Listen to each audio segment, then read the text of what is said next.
saya tadi menyampaikan kalau saya menyebut Nahdiyin itu aja lah.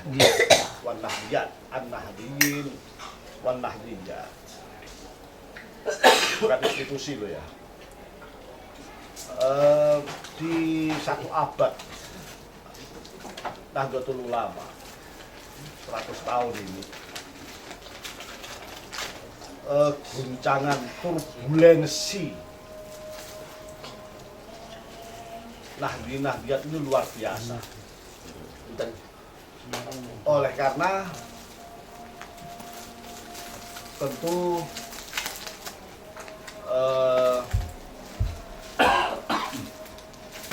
ada beberapa, saya sebutkan saja lah sebuah fenomena gerakan-gerakan dari berbagai macam apapun namanya, yang jujur saja kita juga harus jamu, juga harus muhasabah. Pada suka PWI, LS atau apapun lah namanya, Garda yang macam-macam namanya itu. Bagaimana kita mendapatkan berita-berita dari media mainstream maupun media lokal maupun apapun bentuknya pun, yang dulu zaman orang tua kita itu sebenarnya sudah ada, cuma mungkin karena medsosnya belum, gitu aja kan. Nah sekarang medsos begitu terbuka, semua orang bisa mengakses. Salah satu contoh khurafat yang Mi'raj, ajaran sesat sampai medusi barang dan lain-lain. Tapi kita pun juga kadangkala juga menyampaikan tentang yang hampir sama gitu. Nah itu apa bedanya? Saya jujur saja sudah telepon sama Kira Rosad, itu yang hurufan, yang semacam bukan gestur, apa kelambi atau baju atau apa itu ya. Saya katakan kita ini kan punya tradisi budaya, mungkin kopiah, mungkin belangkon gitu kan. Standarnya kopiah lah. Kalau belangkon belum istiqomah. Nah orang-orang kita pun kayaknya juga menirukan madu-madu yang tadi itu gitu loh. Saya sudah matur sama dia. Ya kan saya pikir gerakan ini harus seirama, kalimatan wahidah dan sebagainya. Nah sementara kita yang kita mau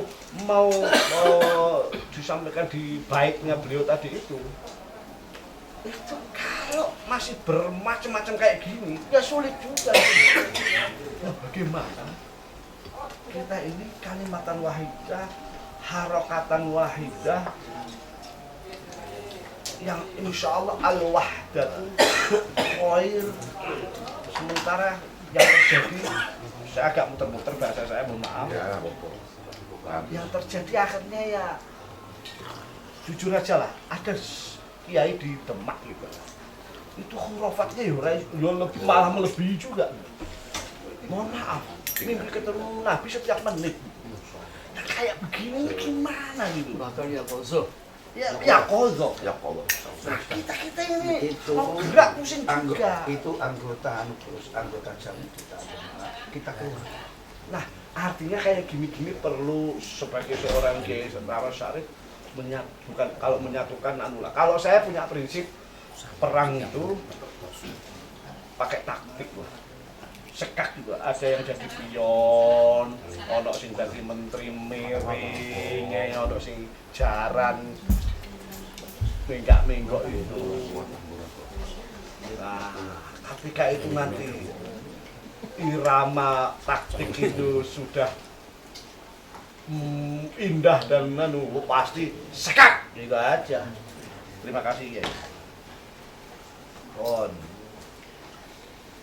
Nyambung Gus Lukman yang kebetulan ya anak-anak dari Jabal di Mukarram dan juga ikut mau Koropan itu tadi kita yang dari Demak ini, dari Demak itu bingung kan mau hormat jenengan datang ke jenengan. Kebetulan landingnya PWILS itu salah ke tempat kepemimpinan dan tempatnya itu. Karena itu orang Mukaror itu anggota kita Jamiatul Mubalighine yang dikeluarkan karena dengan tipu-tipunya. Jadi termasuk menipu kita dengan keuangan juga. Jamu yang diberikan minta uang untuk bayar bisa dibayarkan kita musyawarah, itu contoh-contoh kecil ya. Jadi dia itu dikeluarkan dari jamu, dikeluarkan dari RMI, dikeluarkan di pengurus PC. Sehingga ketika dia dikeluarkan dari kepengurusan PCNU, kemudian rombongan Jamiatul Mubalighine ini, dia membuat ikut tempat yang sebenarnya rombongan kita PEWI dan LS ini kok landingnya di tempat beliau si Mukaror yang kebetulan dibenci oleh semua kiai-kiai yang ada di Demak. Dan kemudian yang kedua, yang ketuanya pun juga ada masalah seperti yang kemarin raja itu ada pribadi sebenarnya, sehingga ya Sarifuddin kena imbasnya juga karena kebetulan ketua PWILS Mukaror yang kebetulan yang ada masalah di Ansor.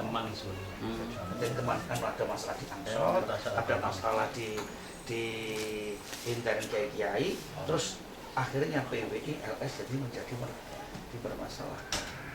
Dan ya kebetulan sehingga dengan bagaimana di situ, sehingga kita teman-teman jamu yang kebetulan idola panjenengan Raja Sungkan katanya bingung katanya saya perlu jelaskan bahwa pertama saya tidak kenal Kiai Muharram, belum pernah bertemu, belum pernah komunikasi. Demikian juga di PWI, ya. Saya kenal dengan Gus Abbas. Saya diminta untuk menjadi bagian, tapi saya sampaikan bahwa saya jangan dimasuk-masukkan. Sama-sama berjuang walaupun cara berjuangnya tidak sama. Cekak Pak ya. Ini penting saya sampaikan karena Gus Abbas juga belum pernah ngobrol dengan saya, menyuruh orang kan. Bagi saya kurang pas lah kalau sesama kita pemerintah orang untuk ngomong, tapi itu hal lain. Kemudian yang ketiga, untuk undangan bulan Februari itu juga saya tidak pernah menyatakan siap datang. Saya dikirim gambar oleh salah seorang polisi di sana yang kebetulan jamaah pada saat gambar. Saya katakan saya tidak merasa bersedia untuk datang ke sana, tidak pernah, dan insya Allah saya tidak datang. Saya ingin mengambil yang akhwat lain, dan saya harus tahu juga dari teman-teman yang lain tentang apalagi saya sempat ngobrol dengan teman-teman juga bahwa dulu saya mungkin buruk sangka buruk sangka lah, tapi saya kira buruk sangka yang saya ingin maslahat semua. Dari pernyataan-pernyataan, dari gerakan-gerakan yang beliau lakukan tidak bisa meyakinkan saya. Di situ ada yang pakai cadar, anaknya sendiri juga kan ada di sana. Menurut saya klarifikasi, saya insya Allah tidak datang. Bukan kita bukan memprovokasi. Tidak, memang itu saya sudah sampaikan, saya tidak akan datang. Sudah sampaikan? Iya, saya tidak pernah janji akan datang. Tidak pernah janji akan Belum datang. ada kalimat. Padahal kalau Nggak ada kalimat. kegiatan saya sudah ada di agenda semua, pasti saya tulis. Kalau di situ saya tidak. Alasan saya gampang, saya belum pernah. Nah, kebetulan kita yang berdoa itu melihat foto gambar Yai, kebetulan kita idola Yai kan pripun katanya. Ya, saya juga dikirim gambar depannya siapa, saya Bisa bahas. aku main pasang. Justru ini di pemerintah di kabupaten ini jadi polemik. Insya Allah saya tidak pernah mengatakan siap dan mau datang, tidak pernah. Kan ini ada wakil bupatinya. Selamat Ji. Rai Gus Yenal Arifin, Masya Allah. Maksum Sekjen Jatma. Mannya tuh sekarang. Sekarang. Sekarang. mannya Nadia atau Yaman? Di udah. Yang membeli ini. Iyalah. Ini Bukan dengan Fatman.